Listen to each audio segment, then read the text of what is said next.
Fala pessoal, sejam muito bem-vindos a mais um episódio do Mind Hunter Podcast. Estou muito feliz de receber você aqui e hoje o assunto que nós vamos estar conversando é a arte da oratória.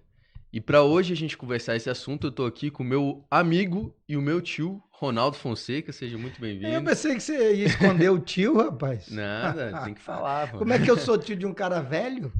Não, o senhor já tá. Nem Hein? parece, né? Nem parece. Mas é isso aí, Ronaldo Fonseca, ele já tem mais 30 anos de experiência como pastor. Ele foi 2 vezes deputado federal aqui por Brasília, uma vez ministro do governo Temer, da Secretaria-Geral da República. Ele é advogado militante, então ele pratica advocacia hoje em dia. E hoje ele está aqui para nos ensinar um pouco sobre a arte da oratória. Seja muito bem-vindo, Ronaldo. Ok, eu que estou feliz aqui no Mind Hunter. O que quer dizer isso? Já começa falando aí pra nós. Mind Hunter é mind, Sim, Mind mente, da Hunter, mente. caçador. Ah, ok. Então você caça mentes para que eles possam. Você foi bem criativo, né, no nome e tal. É, E muito eu tô obrigado. aqui para responder para você, conversar um pouquinho com você. E esse tema é muito importante. Quando você fala de oratória, Uhum. muitas vezes as pessoas se acham distante desse tema, porque falam assim: ah, mas eu não sou um orador, eu não sou um pregador, eu não sou um orador. É, mas não é verdade. Na verdade, a oratória, né, que é a prática da fala, ela alcança todos. E nessa conversa que nós vamos ter aqui, você vai ver que a oratória ela está presente na vida de todas as pessoas. Exatamente. Ronaldo, antes da gente começar a se aprofundar nessa conversa, eu queria que você falasse um pouquinho como que você começou na oratória, como é que é a sua história, né, quanto a esse assunto, para que você possa passar o porquê você tem tanta experiência nesse assunto. Então, veja bem, Rui Marcos, você nem existia, né? É. Claro, você nem existia, mas eu, desde criança, já no colégio, eu já exercitava, né? Porque eu sempre gostei muito da poesia e eu declamava poesia quando um garotão, na escola, aquele negócio todo e tal, tal. E depois eu fui realmente me aprofundando mais é, na fala, né? No exercício da oratória. E quando eu fui para um seminário, com 22 anos de idade, eu fui para um seminário teológico, né? E eu fui para o seminário com o objetivo de virar um pregador, né? Para as pessoas que estão nos assistindo, que têm intimidade com o meio evangélico, sabe que eu estou falando, um pregador, né? Ou um orador, quando você quer generalizar mais. E eu sempre fui muito focado nisso, né? Eu sempre fui muito focado. E eu fiz um seminário de 2 anos de teologia, mas o que eu queria mesmo era aprender a pregar, aprender a falar em público, aprender a falar com as pessoas e não só falar, eu ter o feedback, eu ter a resposta disso. E eu me dediquei muito, né? Eu me dediquei muito durante esses anos de seminário. É interessante, Marcos, que a primeira aula que eu tive do pastor João Colenda Lemos, que já dorme com o senhor já faz alguns anos, ele que era o professor, e ele falou: olha, você quer aprender a pregar, você quer aprender a ser um orador, é igual você aprende a dirigir carro ou aprende a nadar. Você aprende a nadar sem se jogar numa água? Não. Você aprende a dirigir carro por correspondência? Não. Aí foi a dica que ele me deu. Foi a primeira aula que eu tive. Ele falou o seguinte: meu amigo, quem quer aprender a pregar ou ser um orador, procura espaço para você falar. E aí é onde eu pulava muro da escola para poder ir para as igrejas, para poder pregar e tal, tal. Então, qual foi a dica que ele deu? Ele falou o seguinte: ó, ninguém aprende a dirigir carro por correspondência, pega o carro. Então ele falou assim: você tem que falar. Você tem que falar, vai falando, vai desenvolvendo o raciocínio, vai aprendendo a aplicar as artes, né? Porque aí você soma isso à homilética, né? Que é a arte de apresentar um texto e tal, tal, tal. E você vai. E foi aí onde eu, né, comecei a nadar nesse mar, né? Da pregação, da oratória e tal. E aí, sim, né, a nossa família tem uma facilidade para isso também, né? Sou filho de pastor e tal, e a nossa família tem essa facilidade mesmo. E acabou que eu encontrei a facilidade que a gente tem já de um dom natural, né? Com um requisito muito importante, que é um chamado de Deus também para pregação, né? Não é só oratória, pregação. Bom, aí foi onde eu me desenvolvi bastante e fui, numa época aí, eu fui um dos mais procurados, né? Eu viajei o Brasil inteiro. Você não tem uma capital que eu não fui pregar, né? Fazer conferência. Não tem uma cidade grande aí do Brasil que eu não tenha ido, né? E hoje a gente fala do Iapoque ao Chuí, que eu faço um desafio, que se falar o meu nome dentro do meio evangélico aí, da Assembleia de Deus, por exemplo, eu sou bastante conhecido nessa área de conferência, né? De pregação. Então, eu me desenvolvi aí porque é a minha paixão. Minha paixão sempre foi essa. Isso é uma paixão na minha vida, né? De falar ao público. Sempre foi uma paixão. Aí depois virei deputado, aí pronto, né? Lá o parlamento é parlar, né? Falar, é discutir. Então, pra você ter uma ideia, eu fui deputado federal 8 anos e eu só fiz um discurso lido, que era um discurso que eu precisava com muito cuidado. Foi quando o advogado Barroso foi nomeado ministro, que hoje é o ministro Barroso, né? Quando ele foi nomeado ministro pela Dilma na época, eu fiz uma crítica muito forte a essa nomeação, não pelo Barroso em si, mas porque era um advogado e eu sou um defensor que no Supremo Tribunal Federal deveria ser indicado togados, deveria ser indicado magistrados, pessoas que são formadas para julgar. Eu sou advogado e sou formado para defesa e não para julgar. E o Barroso também. Aí eu fiz. Aí realmente lá você tem pessoas que fazem discurso para você e tal.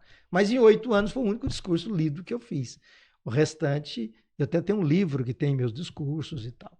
Todos os meus discursos foram feitos assim, de livre, né? Sem esboço, sem anotações. E eu tenho uma paixão muito grande, que é a paixão por pregar, por conferência, pela oratória, né? Eu tenho uma paixão muito grande. Entendi. Você falou que para você melhorar no discurso público, necessariamente você precisa praticar o discurso público, não é verdade? Sim. Mas o problema é, como é que uma pessoa que está iniciando, ela vence esse medo de discursar? Então, não existe, desculpe, não existe nenhuma pessoa que não tenha a prática de falar em público que não tenha medo. Eu, por exemplo, quando fui falar pela primeira vez, por exemplo, eu fiz um esboçozinho, eu não enxergava nem o esboço, de tão nervoso que eu estava. E quando você vai falar para mais de uma pessoa, não importa, pode ser inclusive até na própria família, se reunir os irmãos, a família toda, e mandar você falar. Se você não tiver a prática, a primeira coisa que apresenta para você é exatamente o medo. O medo, né? O medo. Por exemplo, o improviso. Você vai falar de improviso. Não tem jeito. Todas as pessoas que não têm essa prática, o medo. Mas aí você tem que vencer o medo. Mas como é que você vence o medo? Primeiro é a prática, é a repetição. A repetição ela é muito interessante. A repetição é muito interessante. Por exemplo, hoje quando você vai almoçar, jantar e tal, você não pega um talher? Você não pega um garfo, uma faca? Mas você não nasceu comendo com garfo e faca. Como é que você aprendeu? Como é que você aprendeu a pegar a faca e o garfo e comer? Tem países que as pessoas comem com a mão. Mas nós brasileiros não temos essa tradição. Mas como é que a gente aprendeu? Pô, você não lembra, mas quando você ia comer criancinha, você derrubava tudo, fazia aquela bagunça toda e tal, tal. A repetição é uma prática muito interessante na vida. A repetição te ajuda em muitas coisas.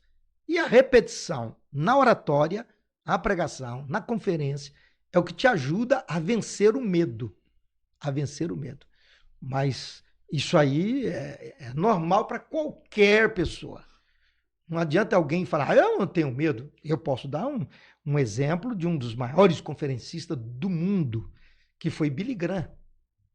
Billy Graham, quando estava fazendo 50 anos de ministério, E o Billy Graham é conhecido como orador mesmo, como pregador, né? Já faleceu e tal. Mas o Billy Graham disse, com 50 anos, disse: quando me anunciam para pregar, meus joelhos tremem. Então, imagina, né? Imagina. Então, porque na pregação, por exemplo, tem muito improviso, né? Que você, né, tem a inspiração que você recebe, tal, tal, tal.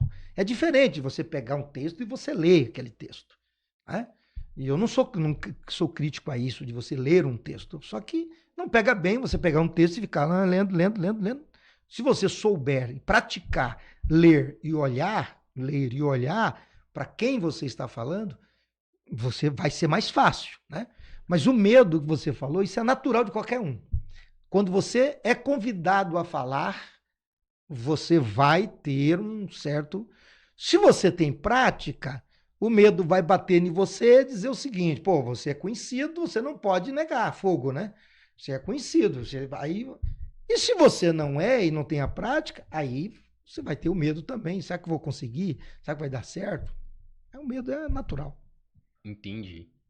E uma pessoa que está começando agora a fazer o discurso público, como você recomendaria para que ela pudesse evitar esses erros de iniciante? E quais são os erros que uma pessoa que está começando agora pode ter? Então, Marcos, eu até lancei um curso, Pregador por Excelência, né? Na Hotmart tem, Pregador por Excelência. E eu fiz 7 aulas de 22 minutos.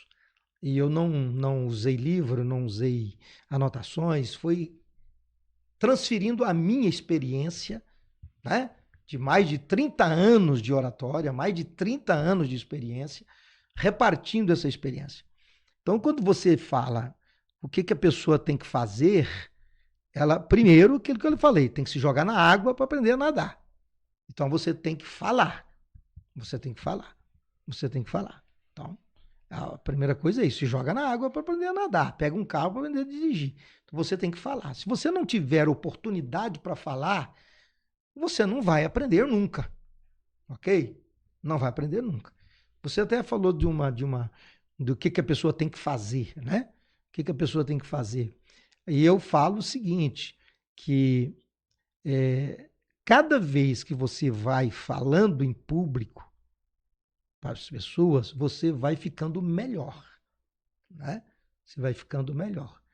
E uma das dicas, né, que eu dou, nós temos na oratória alguns mecanismos que a gente usa, né? A primeira coisa é o seguinte: você olhe nos olhos das pessoas, procure o seu auditório. Procure o seu auditório. Olhe nas pessoas, olhe nos olhos. Porque é o seguinte, se eu estiver falando, Rui Marcos, e eu encarar você, você vai olhar para mim, talvez você não saiba nem direito o que eu estou falando, mas você vai balançar a cabeça. Você vai fazer assim. Então, uma das dicas que eu dou, que eu sempre faço, é encarar, olhar. Aí a pessoa, você está falando e a pessoa, ela já te confirmou. Ela já te dá uma tranquilidade, né? Porque o nervosismo faz você perder o fio da meada, né? Perder o seu caminho aí, né? Sua direção e tal. Então, use isto, né? Eu tenho uma prática que eu faço, que eu falo para as pessoas, que é cruzar os dedos aqui na parte de trás. Você cruza assim os dedos, ninguém está vendo, e você aperta bastante e depois você relaxa. E você relaxa. Você fica relaxado. Porque o nervosismo vai te atrapalhar. Isso é uma das dicas que eu dou, né? As dicas que eu dou. A terceira é o seguinte, meu Marcos. Você tem que dominar o seu conteúdo. Se você não dominar o conteúdo, você não tem como ter segurança. Então você tem que dominar o seu conteúdo. Ora, se eu vou dar uma aula de direito penal, por exemplo, eu sou advogado criminalista, vou dar uma aula de direito penal, eu tenho que preparar a aula, correto? Eu tenho que saber o que eu vou falar. A oratória é exatamente isso. Você tem que dominar o seu conteúdo. Por exemplo, nós vamos conversar, por exemplo. Quando você vai conversar com uma pessoa, você sabe o que vai falar para ela. Então você está dominando. Aí eu vou falar sobre Uma casa que eu quero comprar. Pronto. Você está dominando o conteúdo. Eu quero uma casa assim, estou procurando uma casa de tantos metros quadrados, eu quero um apartamento, eu quero não sei o quê. Você está dominando o conteúdo. Agora é triste quando você vai ouvir uma pessoa e ela não domina o conteúdo. E ela deixa transparecer que ela está dependendo ou de um PowerPoint, ou ela está dependendo de um cartaz, ela está dependendo de um esboço e está o tempo todo olhando, o tempo todo olhando, o tempo todo olhando. Isso gera insegurança até para o próprio auditório. Uhum. E o que acontece quando você tá ali dando o seu discurso e você percebe que é um auditório difícil de se discursar, que talvez esteja meio cansado ou não esteja muito interessado? Como é que você vence uma plateia difícil? A primeira coisa que eu oriento é o seguinte: não entre direto no seu conteúdo. Primeiro fale com as pessoas. Você me conhece Uhum. e você já me ouviu, acho que centenas de vezes. Como é que eu começo? Uhum. Né? Eu nunca começo direto. Eu sempre procuro identificar com o auditório. Quando você vai falar, quando você vai discursar, vai fazer uma conferência para um auditório conhecido, é mais fácil, é diferente. Agora, se você não conhece o auditório, se você está chegando, por que você já quer chegar e dizer, olha, gente, eu estou aqui para falar ponto 1, ponto 2, ponto 3, ponto 4. Não, primeira coisa, você à noite, eu vou dizer boa noite, como é que vocês estão? Uhum. Tudo bem?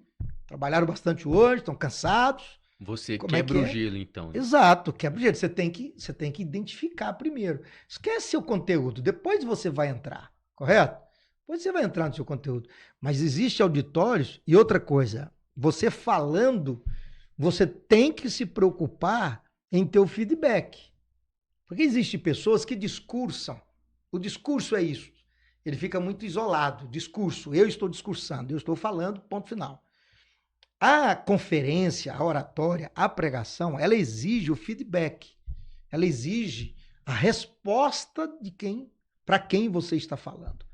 Então, é interessante que um orador, um conferencista, um pregador, ele se preocupe exatamente com isso. Então, primeiro que eu falo, identifique com o seu auditório. Bom dia, boa tarde, boa noite, tudo bem? Tal, papapá e tal. Faz uma brincadeira, faz alguma coisa, né? Tem um quebra-gelo ali que você fala e tal, tal. Aí sim, quando você vê que você chamou o auditório para você, aí está na hora de você entrar com o seu conteúdo. Entendi. Isso que você falou é muito interessante porque não é somente você comunicar a sua mensagem, mas você tem que falar de uma maneira que as pessoas queiram ouvir, né? Não, que elas queiram ouvir e que elas entendam o que estão ouvindo. Porque eu sempre falo isso. Quando terminar a sua fala, essa pessoa tem que ir embora e durante a semana ela tem que estar lembrando do que você falou. Então aí é o seguinte, você tem na oratória, você tem ondas. Você tem ondas na oratória. Na conferência você tem ondas. O que é isso? São destaques, né? Tem onda. Você não vai falar não. Você tem que, primeiro, você tem que colocar eloquência. O que é eloquência? Você tem que fazer uma frequência da sua fala que cause admiração nas pessoas. Por exemplo, eu tenho um auditório que está disperso, se eu começar a falar mais baixo, eu estava falando num tom. As pessoas, quando eu começo a falar mais baixo, as pessoas começam, parou? O que foi? Pá. Chamei o auditório para mim. Correto? Chamei o auditório, começou a falar mais baixo. Ou então, por exemplo, quando o auditório está muito disperso, o que eu faço? Eu paro. Eu paro de falar. As pessoas ficam olhando. Eu paro de falar. Se você fizer isso, quando você estiver falando, faça esse teste, qualquer auditório. Quando você para de falar, aí começa todo mundo a procurar. Aí você continua. Uhum.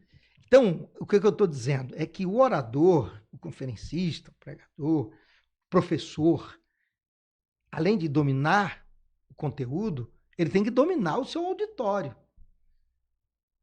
Então não tem graça. É igual um professor que domina a sua classe.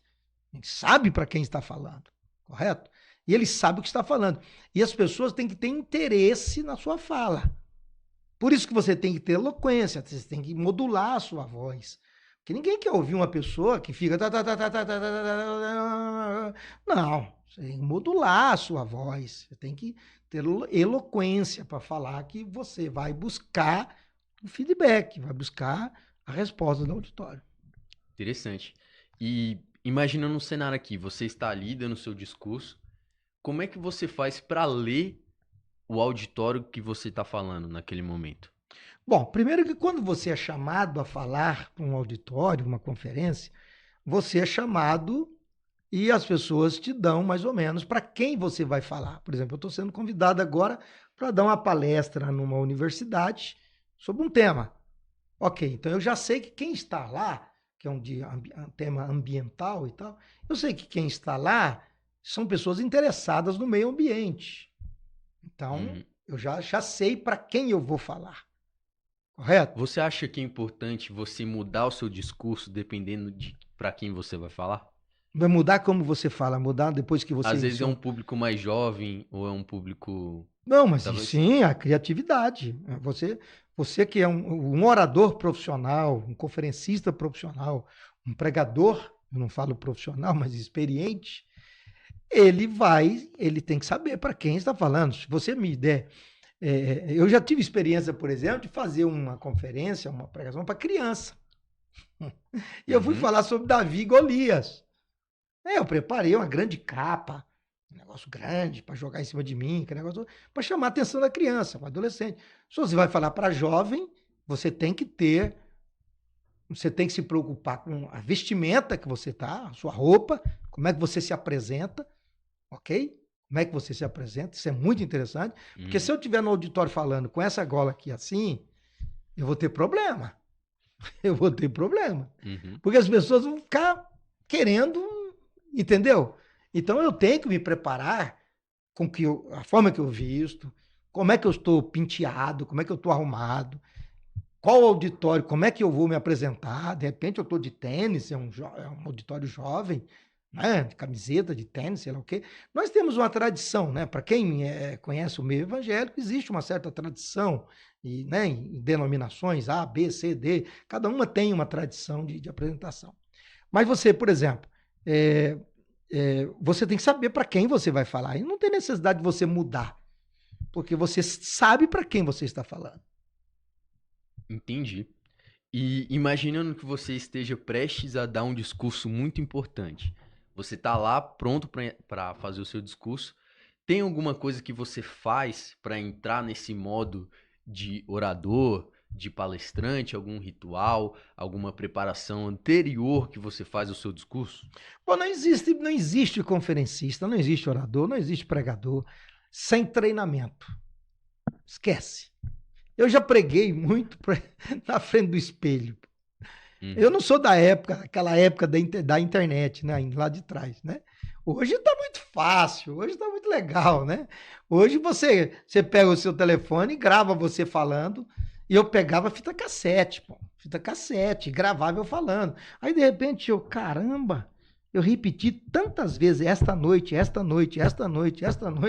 Falei, pô, eu tenho que parar de repetir isso aqui. Fita cassete. Agora, hoje não, né? Hoje você tem a internet aí à sua disposição. Hoje Mas tudo bem, como eu falei. Cara, existe jogador de futebol sem treinamento? Não existe. Existe um lutador de judô, de luta livre sem treinamento? Não existe.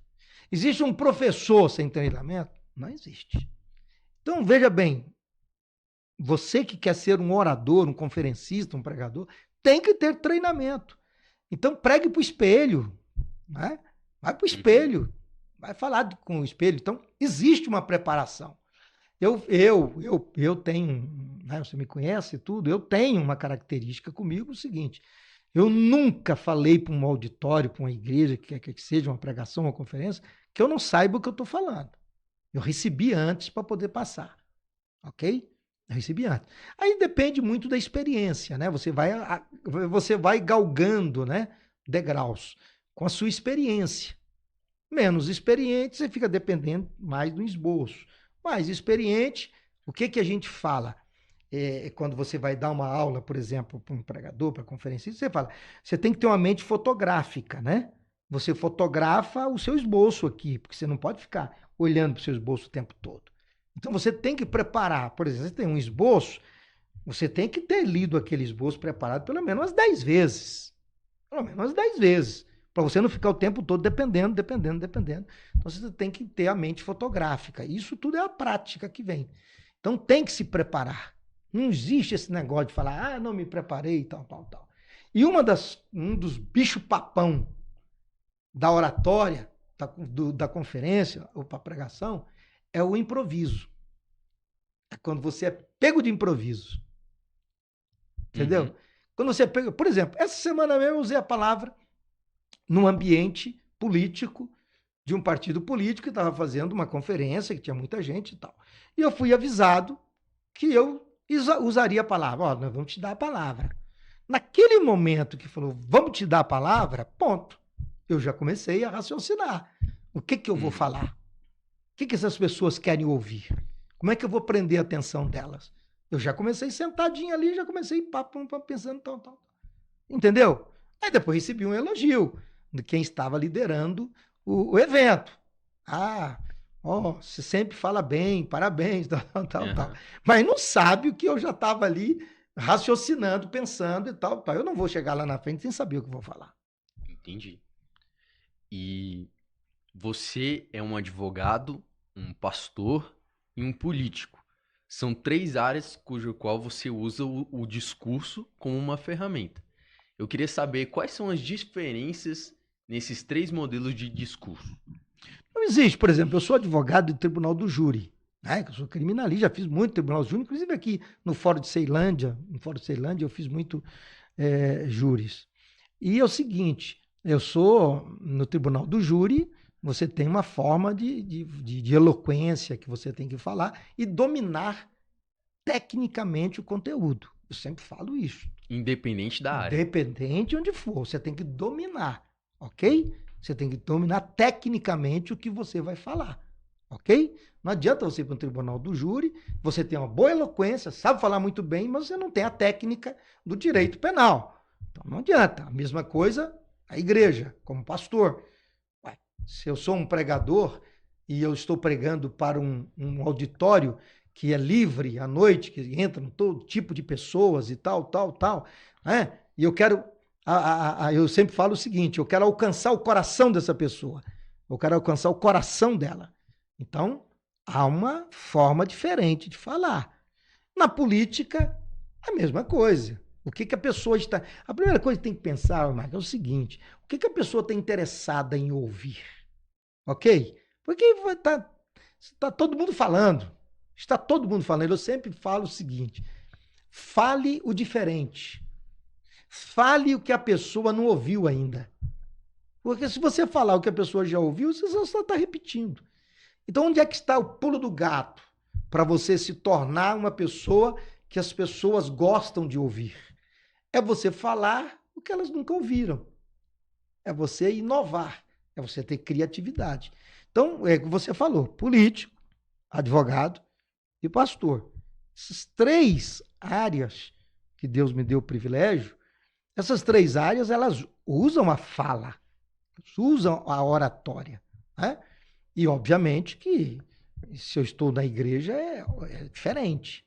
É diferente, né? Então, é o seguinte, a dica é, descubra o que aquelas pessoas querem ouvir antes de você chegar, antes de você estar ali. O que elas querem ouvir e o que elas não ouviram ainda. Pode colocar um tema, pode colocar 10 pessoas para discursar pelo mesmo tema, ok? Eu vou sempre procurar falar o que os 9 não falaram. Eu vou ter que ter a criatividade para isso e que não é nada difícil.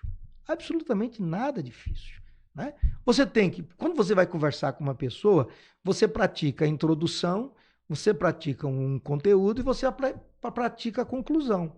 Então, eu não chego para você falando sem uma introdução. Oi, Marcos, queria falar com você, cara. Você pode me ouvir um pouquinho aí, tal. Mas o que você quer falar comigo? Não, eu quero falar sobre isso. A introdução. Entendeu? Depois eu vou concluir daí, Marcos. Gostou da conversa? Não gostou? O que você achou da conversa? Vamos fazer? Não vamos fazer? É a conclusão. Então, até na conversa, você tem a técnica. Entendi. E nesses muitos anos que você teve de carreira como pastor, político e advogado, você com certeza fez muitos discursos, não é verdade? Eu queria saber, tem algum discurso que te marcou que você queria contar essa história aqui? Veja, para quem fala muito, igual eu já falei muito e falo, né? Você tem muitas em cada área, né? Por exemplo, em cada área. Mas assim, eu como conferencista, eu fui mais e sou muito mais conferencista para instituições, para pessoas religiosas, né? Para os evangélicos e tal, né? E eu tenho um estilo de pregação, um estilo textual, né? De arrancar ali daquele texto que a pessoa, pô, ele leu um versículo e ele vai falar 1 hora em cima daquele versículo, né? Então, é óbvio que eu tenho várias mensagens, né, que eu preguei, né, que eu fiquei muito satisfeito, que eu gostei e tudo e tal, tal. Mas tem algumas que marca você mesmo, né? Algumas que marcam. Eu tenho uma mensagem que eu preguei sobre Getsemane, né? Sobre Getsemane. Quando Jesus foi para o Monte das Oliveiras, antes de ir para a cruz, que ele foi para o Getsemane com os seus discípulos e tal, e que ele vai um pouquinho mais adiante, ele deixa os discípulos, ele volta e tal, tal. Essa foi uma mensagem que eu preguei, assim, faz alguns anos, que ela me edifica até hoje, ela fala comigo até hoje. Como atravessar o seu Getsemane. Quer dizer, como você atravessar as suas lutas, os seus problemas, as suas dificuldades. Que todos nós temos. Agora, existe uma maneira de atravessar. Como é que eu vou atravessar o meu Getsemane? Ilustrado por Jesus, né? Primeiro, você tem que começar chamando todos para acompanhar você. É um momento que as pessoas, os seus amigos e tudo, pode saber que você está em aflição, você está com problema e tal, tal. Confiar nas pessoas e tal. Não vou trazer a mensagem aqui, mas aí depois você vê que Jesus deixa alguns e pega 3 para ir com ele, um pouquinho mais adiante, que eram um amigo. Então escolha pessoas de confiança. Você tem pessoas que podem te ouvir. Mas depois você vê que Jesus deixa os 3 e ele vai sozinho. Então existem momentos na nossa vida que é um aprendizado. Existe um momento da nossa vida que ninguém vai acompanhar. O pai não vai com o filho não vai com o pai, o marido não vai com a esposa não vai com o marido, o professor não vai com o aluno, o juiz não vai com o seu quem está sendo julgado e tal. A verdade é o seguinte, existe um momento a sós, que todos nós temos. Todos nós temos um momento a sós. E Jesus fez isso, ele deixou todo e foi lá sozinho. Até por último que ele chega e diz, eu estou pronto agora. Foi quando chegou o traidor. Então ele estava pronto, ele atravessou. Então, existe um momento que você atravessa as suas lutas, seus problemas, mas que você vai estar pronto para enfrentá-las. Então, esta foi uma mensagem que me marcou muito, que me marca até hoje. Né? Mensagem simples para ser pregada e tudo, mas que tem um conteúdo muito interessante que realmente toca o coração das pessoas. Eu vi um pregador muito famoso falar que ele acha que uma mensagem só fica boa depois da 10ª vez que ele já pregou ela. Você acha que isso é verdade? Tem lógica o que ele diz. Eu só diminuo um pouco, né? Mas tem lógica o que ele diz. Eu falo assim, isso aí depende de cada pessoa, correto? No meu caso, que sempre preguei para o mesmo auditório na terça e no domingo, que eu não podia repetir o que eu tinha falado na terça nem no domingo, mas eu sempre falo o seguinte, a terceira vez que você está pregando essa mensagem, ela é muito melhor do que a primeira vez. Muito melhor de conteúdo. Muito melhor. Né? Eu sempre falo assim, se você falar 3 vezes essa mesma mensagem, você vai falar coisas diferentes, mesmo que tenha ali um esboço, tenha um esqueleto, né? Tenha uma base. Não diria 10, mas Pelo menos 3 vezes. Na terceira vez, você está com uma mensagem redondinha, você está com ela bem preparada, está com conteúdo legal, tá, entendeu? Veio mais coisas para você, você veio mais conteúdo e tal, tá? Não falaria 10, mas tudo bem. Cada pessoa, né, pode ser 3, 4, 5 vezes. Entendi. Você falou que por um período você tinha que constantemente criar novos esboços para estar pregando, né? Porque era para a mesma plateia e você não podia ter esse luxo de repetir. Quão importante é essa repetição, não somente no discurso, mas em você também estar escrevendo novos esboços? Como que isso afiou sua habilidade de poder Isso é escrever fácil. coisas novas? Isso é fácil. É o seguinte: como é que você fica o melhor motorista? Dirigindo. Dirigindo. Quantas horas? Ah, Igual um piloto de avião. Desculpa aqui. Um piloto de avião, por exemplo. Ele tem que ter horas de voo. Para ele poder pilotar um, um, um avião comercial, por exemplo, e tudo, ele tem que ter hora, tem a quantidade de voo. Não pode chegar aí, dirige, pilota um teco-teco e vai pegar um Airbus, como a gente falava antigamente, né? Um jato e tal. Então é o seguinte, é muito interessante na oratória quando você vai cavar para tirar, ok? E eu sempre falo o seguinte, por exemplo, como eu sou um pregador, considerado um pregador, eu utilizo a Bíblia e eu falo, a Bíblia é uma fonte inspiradora, sem fim, a fonte de inspiração sem fim, ok?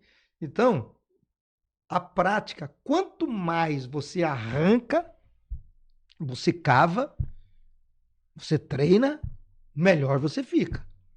E vai ficando mais fácil. Vai ficando mais fácil. Você vai tendo condições, a mesma coisa um professor que preparou uma aula e vai começar a dar aula numa escola. Só que ele está dando aula na escola aquele ano inteiro. Aí depois ele vai repetir aquelas aulas para os outros que virão no próximo ano. E ele vai praticando e vai ficando mais fácil. Então eu falo o seguinte, quanto mais você cava, mais você vai achando tesouros. Você vai achando pedras preciosas. Você vai achando coisas boas, né? E é a prática que você, né? A repetição, que eu sempre falo, né? A repetição. Como é que você aprendeu a andar, por exemplo? Você não nasceu andando, caramba. Você não nasceu andando, né? Quantos tombos você levou para poder aprender a andar? Você não sabe, teu pai não sabe, tua mãe não sabe. Eu também não sei. Mas sempre tive um incentivo. Obviamente, os pais incentivam. Mas como é que você aprendeu a nadar? Ou como é que você aprendeu a andar? Se você não nasceu andando? É a mesma coisa. Ok? É a mesma coisa de quem corre, por exemplo. Eu não vou conseguir correr uma maratona. Não vou conseguir correr uma maratona porque eu não sou maratonista, não estou preparado para isso. Ok? Mas você tirar, você trazer coisas novas para sua fala, para sua oratória, para sua conferência, é a prática também que vai fazer isso acontecer. interessante. Eu queria saber de você também uma outra coisa. É você que tem uma história com oratória. Você tem algum orador com o qual você inspira, que você acha que é uma boa inspiração na técnica da oratória, naquilo que ele fala, que você acha que pode ser até um bom exemplo para quem está assistindo, poder acompanhar para aprender um pouco mais sobre a oratória? Olha, quando você começa, eu sempre oriento o seguinte: é bom que você comece inspirado por alguém, ok? Eu comecei inspirado também por um pastor chamado Hermes Mendes, né? Quando eu conheci na minha juventude, e já tive a oportunidade de tê-lo aqui em Brasília, né? A igreja pregando, é um amigo meu e tal. Mas o Hermes Mendes, por exemplo, eu conheci ele assim muito jovem, né? E ele já era um pregador muito conhecido. E ele foi uma inspiração para mim, né? Foi uma inspiração para mim. E um outro que foi uma inspiração, eu já com mais de idade, tudo e tal, é o Gesiel Gomes, que é considerado um dos maiores pregadores do Brasil, né? No Brasil nós tivemos Gesiel Gomes. Gesiel Gomes é conhecido como o maior pregador, né, da história do Brasil até hoje. A história pentecostal, por exemplo, não tem melhor do que Gesiel Gomes. E foi uma fonte de inspiração porque eu fui vice-presidente dele 4 anos, né? E eu acompanhei ele por 4 anos. Então, né? era uma fonte de inspiração. Então é o seguinte, depois que você vai pegando estrada, você cria o seu próprio estilo, entendeu? Você começa imitando e depois você cria Isso, eu sempre falo, não tem nenhum problema, por exemplo, você pegar uma mensagem minha e pregar a minha mensagem. Não tem nenhum problema nisso, entendeu? Uma das primeiras mensagens que eu preguei com esboço foi do Elianai Cabral. Pastor Elianai Cabral, que é muito conhecido, que era um livro que ele tinha, eu rasguei a página do livro, né? Que o esboço, eu rasguei a página, pus na Bíblia e preguei, entendeu? E preguei. Então, quando você está iniciando, você tem que ter inspiração em alguém. Só que depois você vai pegar um estilo, entendeu? Você vai pegar um estilo. Nós tivemos, no Brasil, na verdade, eu falo, nós tivemos 3 escolas de oratória. 3 escolas falando do mundo evangélico, ok? 3. Nós tivemos Bernard Johnson, que era um brasileiro, filho de americano, nascido nos Estados Unidos, mas viveu muitos anos no Brasil, pregava em português. Bernard Johnson, né? Ele fez escola, que era uma metralhadora. Ele falava assim, ele já começava, glorificado seja o nome do Pai, glorificado seja o nome do Filho, glorificado seja o nome do Espírito Santo. Aí ele, aquela metralhadora. Fez escola. Você via vários Bernard Johnson pelo Brasil afora. Depois nós tivemos, no mesmo período, nós tivemos a escola do Gesiel Gomes. A escola do Gesiel Gomes era a escola da explosão, da aplicação de sinônimos, né? E da pregação textual. O Gesiel Gomes, ele foi um professor, ele foi um idealizador de muita gente. Tinha muitos Gesiels pregando por aí, né? Que era aquele que falava, Deus está em cima, Deus está embaixo, Deus está do lado, Deus está aqui. Deus está... Ele era explosivo na fala, entendeu? Ele era explosivo na fala. Então ele tinha muita criatividade para isso.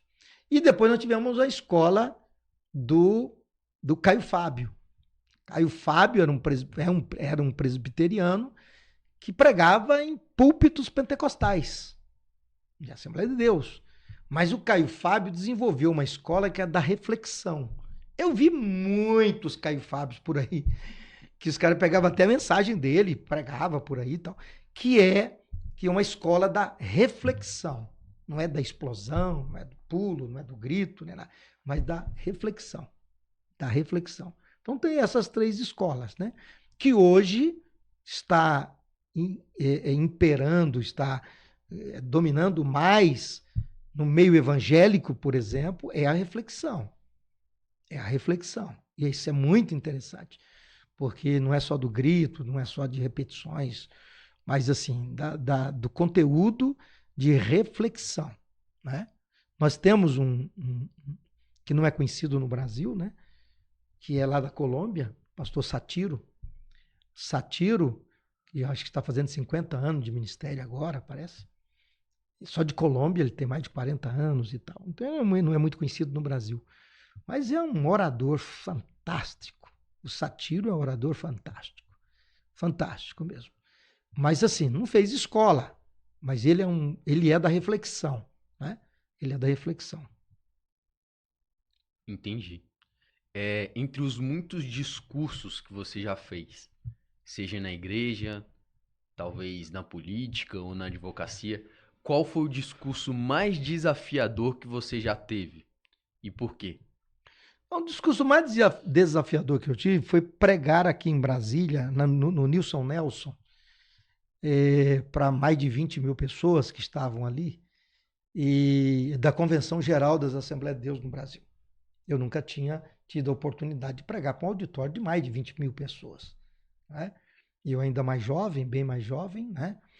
E eu tive a oportunidade, aqui no Nilson Nelson, né? Lotado e tal, mas só que eram de líderes, né? Eu estava pregando para pastores. Então era mais difícil. Para líderes. Você estava pregando para pessoas que sabiam. Sim, pessoas que pregam, pessoas que oradores, pessoas conferencistas e tal. Então eu estava falando para um auditório maduro, não era um auditório leigo, ok? Então, Você já obviamente, imaginou que eles já estavam te eles estavam analisando. analisando, estavam me julgando, que eu já aprendi lá atrás que quem está te ouvindo está te julgando também. Está te analisando, correto? E eu não queria dar furo, né? Isso aí era uma oportunidade. Tá? Isso foi em 2001, me parece, ou 2002. 2002. Faz algum tempinho, né? Então, imaginem, eu queria dar certo, eu queria acertar.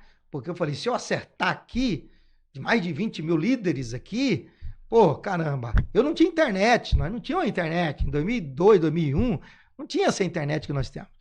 Eu falei, pô, se eu acertar aqui, pô, caramba, vou virar um cara nacional, né? Esse foi um desafio muito grande e foi legal, foi muito bacana. E lembro a mensagem que eu preguei, inclusive, lá em Atos dos Apóstolos e tal, sobre Pedro, quando curou aquele paralítico e tal. Então, foi desafiador, porque você está falando para o auditório. Imagina se você colocar 20 professores na sua frente para você falar, 20 advogados na sua frente para você falar, 20 pastores na sua frente para você falar. Quer dizer, então, foi desafiador realmente. Mas deu Perfeito. certo. Deu certo. Deu certo. Uhum. Deu certo porque foi em 2001, 2002. Até hoje eu estou falando, então deu certo. Passou no teste. Uma curiosidade que eu tenho é quão importante é a sua linguagem corporal quando você está fazendo um discurso. Porque é muito óbvio que o que você está falando é importante. Mas como é que você se comunica através do seu corpo também? Sim, isso é muito importante. Quando você fala para um auditório, as pessoas, é muito importante como que você se apresenta para esse auditório, né? Como que você apresenta. Os gestos que você faz chama atenção, ok? O gesto que você faz chama atenção, ou então vai te atrapalhar, né? Vai te atrapalhar. Existem manias que muitos pregadores, conferencistas pegam que atrapalham, não ajuda.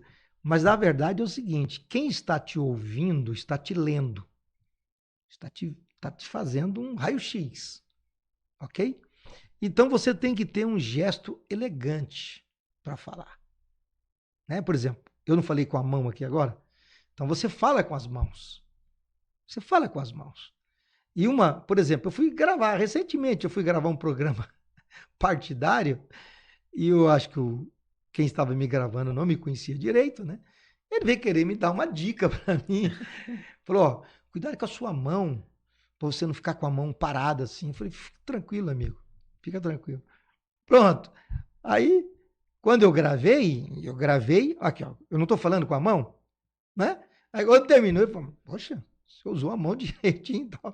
Quer dizer, o cara estava preocupado de eu ficar falando assim, um programa partidário. Não, mas você vai usar a mão, você vai falar, você vai dar sorriso, você vai chorar, você vai ter um momento. Tudo isso é importante. Você já não ouviu falar que lágrimas exprimem lágrimas? Se você chorar, o outro vai chorar. Não tem jeito.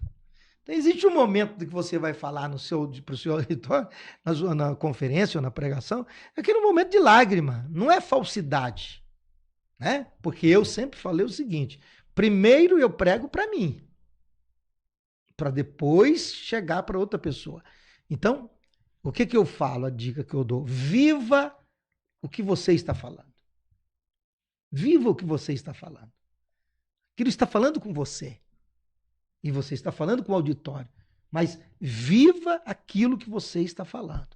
Quando você vive o que você está falando, você vai chorar, você vai sorrir, entendeu? Você vai gritar, você vai falar manso. E você vai ter gestos elegantes, bacana. As pessoas querem ver isto, entendeu? Eu fico assim, eu acho fantástico quando eu vejo um orador que tem uma expressão bacana, entendeu? Que sabe falar, que tem um gesto bacana para falar e tal. Então você fala com as suas expressões, sim. Fala. Não tenha dúvida que você fala. Perfeito. Ronaldo, dentre esses muitos discursos que você já fez em vários âmbitos, como religioso, profissional, já aconteceu alguma coisa inusitada ou engraçada Já. durante algum desses discursos? Já aconteceu algumas vezes.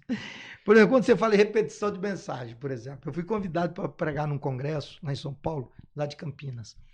Igreja muito grande, congresso muito grande e tal, tal. Quem estava cantando naquele dia, eu lembro direitinho, era Osés de Paula. Osés de Paula é da minha geração, né? Cantor conhecido da minha geração. E eu fui pregar no sábado e domingo. E quando eu preguei no sábado, eu estava pregando incomodado, porque eu não via reação. Eu não via reação, auditório lotado. E eu pregando, e eu falando, meu Deus, o que está acontecendo? Não tem a reação. Uma mensagem fantástica, não deixe o seu sonho morrer. Não deixe o seu sonho morrer. É uma mensagem que eu preguei muito no Brasil. Não deixe o seu sonho morrer, sobre Agar, Ismael e tal. Não deixe o seu sonho morrer. E eu preocupado, meu Deus. Aí terminou, nós fomos jantar. Aí o Osé sentou perto de mim, falou, não, você notou alguma coisa diferente hoje na sua pregação? Eu falei pro Osé, eu notei, Osé. Notei que estava difícil, rapaz. Não, sabe o que aconteceu? O pregador de ontem pregou essa mensagem. Meu Deus. E o pregador de sexta é um amigo meu, um cara que é meu admirador. Não tinha a experiência que eu tenho e tal. Mas assim, admirador, correto? Ele me ouviu pregar essa mensagem em algum lugar e eu resolvi pregar essa mensagem lá nesse auditório.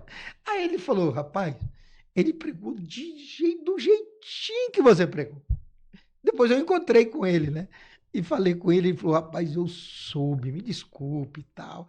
Eu soube disso. Eu falei, Pior que acharam que né? você tava copiando. Isso, aí fica perguntando, né? Quem que copiou quem? Uhum. Né? Mas pela minha experiência, quem tinha experiência, né? Mas o auditório não sabe. Né? Quem pegou. E tem outros, tem outros episódios também. Tem outros episódios. Pode contar mais um. É quando dá um branco, né? Interessante, eu fui pregar, eu lembro direitinho, na cidade de Criciúma, Santa Catarina, no estádio, no ginásio, desculpe, com mais de 10 mil pessoas ali. Lembra até o nome do pastor, que já é falecido, o pastor Oswaldo e tal. Mas é interessante, eu lembro desse episódio. Rapaz, eu cheguei cansado do aeroporto, fui para o hotel, sabe? Aí eu já sabia, já num congresso de missões, né?